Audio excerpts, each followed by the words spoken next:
الحمد لله وكفى والصلاة والسلام على من لا نبي بعده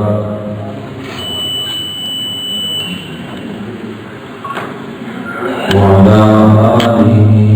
وأصحابه الكرام البررة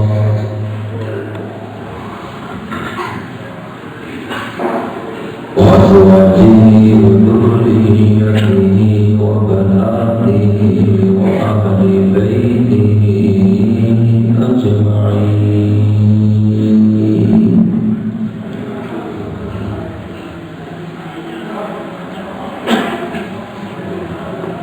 أما بعد، أعوذ بالله من الشيطان الرجيم. بسم الله الرحمن الرحيم.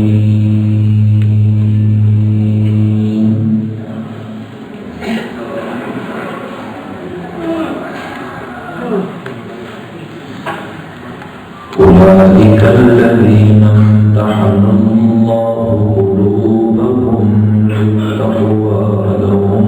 مغفرة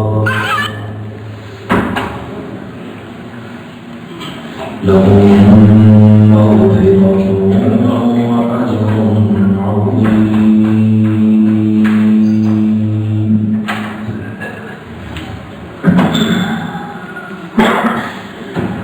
وقال الله تعالى: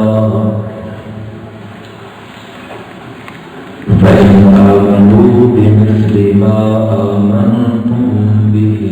فقد اهتدوا وإن تولوا فإنما هم في شقاق.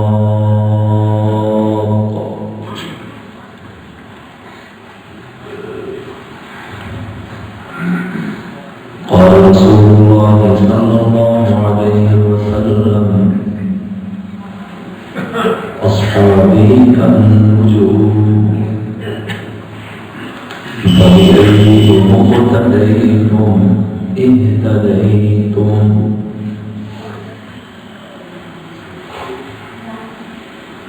قال رسول الله صلى الله عليه وسلم: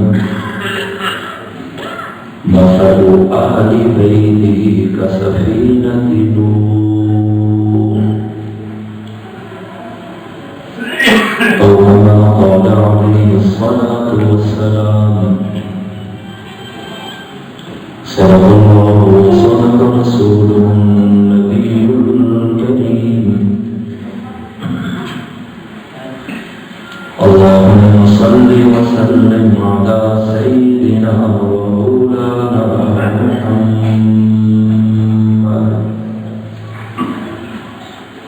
صلى الله عليه وعلى آله وأصحابه وبارك وسلم. رب زدني علما، رب اشرح لي صدري ويسر لي أمري واحلل عقدة من لساني يفقهوا قولي. درود پاک پڑھیں.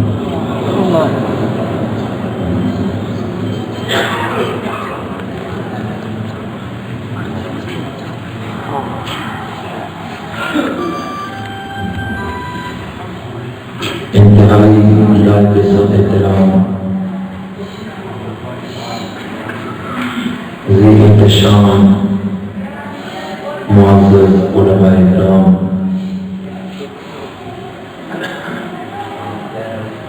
بالخصوص جانشین شیخ الاسلام حضرت مولانا حسین احمد صاحب قریشی دامت برکاتہ،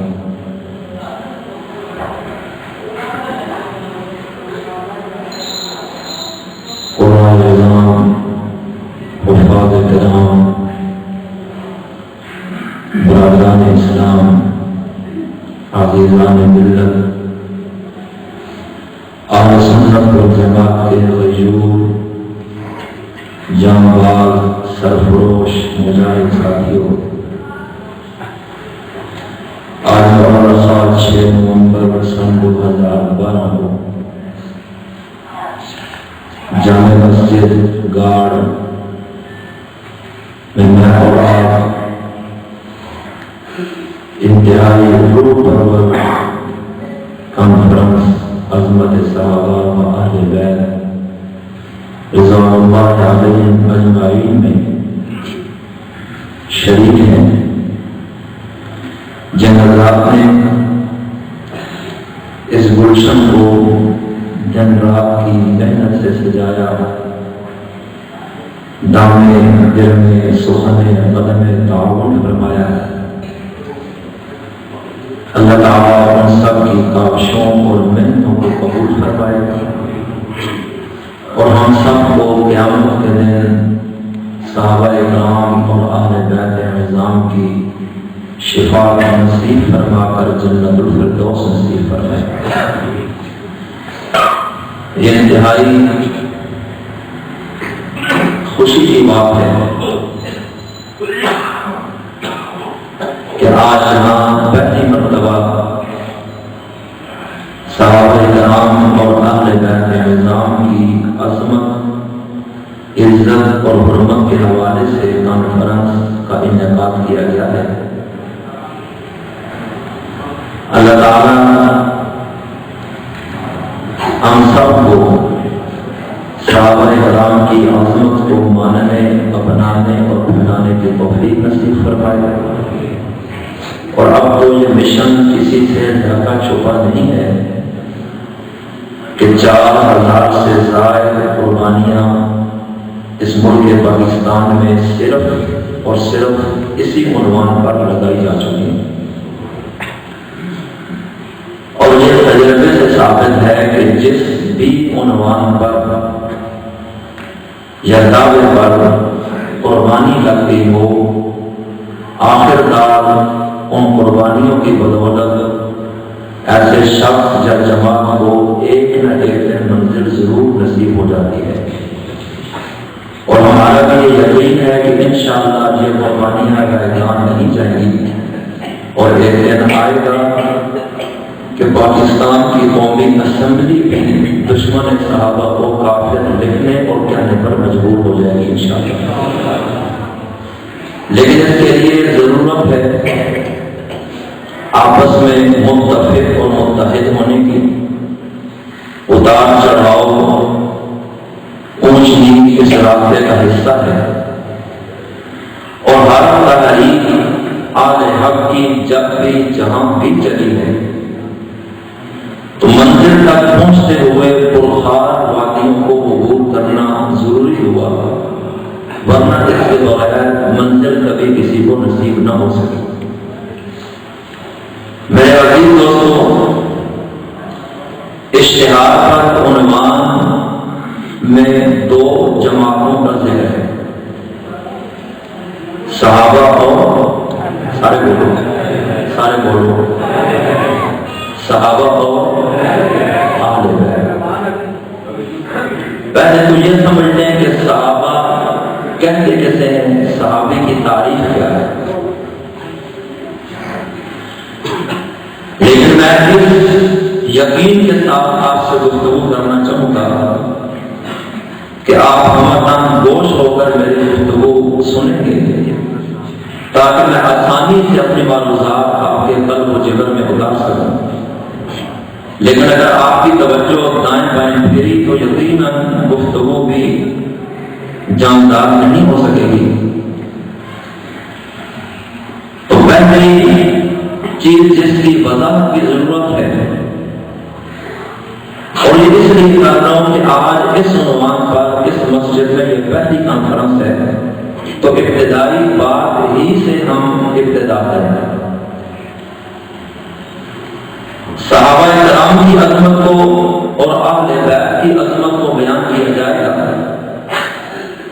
لیکن صحابی کہتے کسے ہیں؟ تو اس بارے میں آپ ذرا غور کر لیں کہ صحابے کی تعریف علماء نے جو کی ہے وہ مختلف الفاظوں کے ساتھ کتابوں میں موجود ہے، لیکن سب سے جامع اور مانع جو تعریف ہے جس کو امت نے عمومی طور پر قبول کیا ہے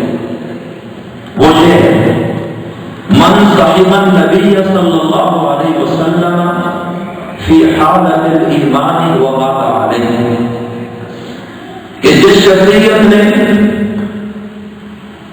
ایمان کی حالت میں سرکار دو عالم نبی اکرم صلی اللہ علیہ وسلم کی صحبت اختیار کی ہو اور ایمان ہی کے ساتھ اس شخصیت کا دنیا سے انتقال ہوا ہے، اب چاہے وہ مرد ہے، عورت ہے، بچہ ہے، حضور کے خاندان کا ہے یا دور کا ہے، عرب کا باشندہ ہے یا عجم کا، بالغ ہے یا نابالغ ہے، اس میں اس چیز کی کوئی تفصیل نہیں ہے، بلکہ جس شخصیت نے بھی ایمان کے عالم میں حضور کی صحبت اٹھائی، بلند آواز سے بولو کیا؟ اب بولے ذرا کیا؟ صحبت پیغمبر جسے نصیب ہو گئی، لیکن شرط ہے ایمان کے ساتھ، کیونکہ ایسی صحبتیں اور مجلسیں تو ابو جہل نے بھی اٹینڈ کی ہیں، لیکن یقیناً اس کو صحابی تو نہیں کہہ سکتے۔ دور نبوت تو ابو لہب نے بھی پایا ہے، عقبہ بن ابی معیط نے بھی پایا ہے، اور بھی بڑے بڑے کفاران قریش نے، سرداران مکہ نے دور نبوت پایا ہے، بلکہ حضور کے ساتھ مجلسوں اور محفلوں میں بھی بیٹھے، گفتگو کا موقع بھی بارہا ان کو ملا، لیکن یقیناً ان کو تو ہم صحابہ کے زمرے میں شامل نہیں کر سکتے۔ اس لیے میں یہ عرض کر رہا ہوں کہ جس نے حضور کی صحبت حاصل کی ہو فی حالت الایمان، کس حالت میں؟ بولو کس حالت میں؟ ایمان قبول کیا ہو اور پھر نبی کی صحبت مل چکی ہو۔ اگر کسی شخص نے حضور کے دور میں ایمان قبول تو کیا لیکن حضور کی مجلس نصیب نہ ہو سکی، صحبت نہ مل سکی، تو وہ بھی صحابی نہیں، وہ صحابہ سے نچلے درجے میں تو کھڑا ہوگا لیکن صحابہ کی فہرست میں شامل نہیں ہوگا، کہ ایمان تو ہے لیکن صحبت مصطفیٰ نہیں ہے۔ میں اس کی مثال دیتا ہوں، جیسے حضرت اویس قرنی رحمۃ اللہ علیہ کہ حضور علیہ السلام کے دور ہی میں انہوں نے کلمہ پڑھا، حضور کی بارگاہ میں پیغام پہنچایا کہ میری یہ خواہش ہے کہ میں دور دراز خطے سے سفر کر کے آپ کی مجلس بابرکت میں پہنچوں، آپ کے قدموں سے وابستہ ہو جاؤں اور اپنی زندگی کے بقیہ دن آپ ہی کے ساتھ گزاروں، لیکن میری والدہ بوڑھی ہے اور خدمت کی محتاج ہے، اب آپ حکم دیجیے کہ کیا کرنا ہے۔ رحمت عالم نبی اکرم صلی اللہ علیہ وسلم نے جواب میں ارشاد فرمایا تحریم کی صورت میں کہ اپنی ماں کی خدمت کرو، اور پھر حضور نے صحابہ کے اجتماع کے اندر اس شخصیت کی عظمت کو بیان کیا،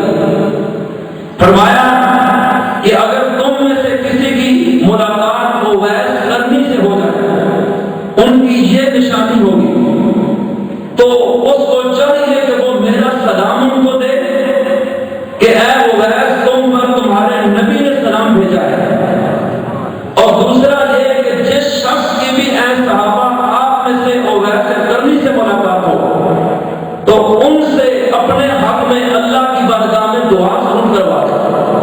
کہ وہ شخص مستجاب الدعوات ہوگا۔ دور نبوت میں کلمہ بھی پڑھا، مسلمان بھی ہوئے،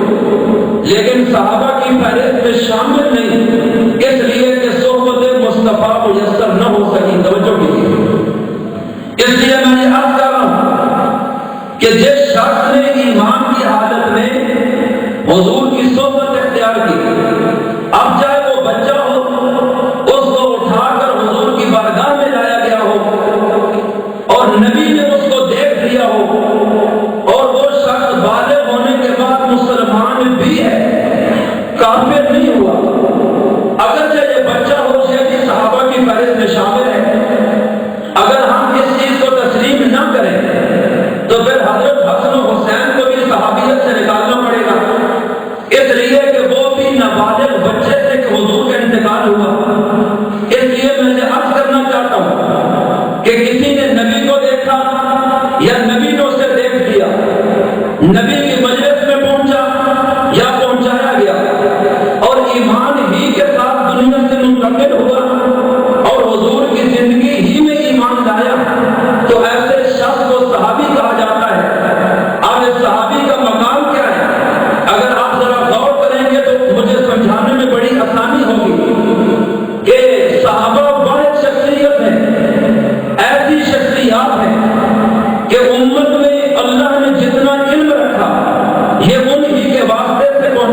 جہاد دنیا میں ہو رہے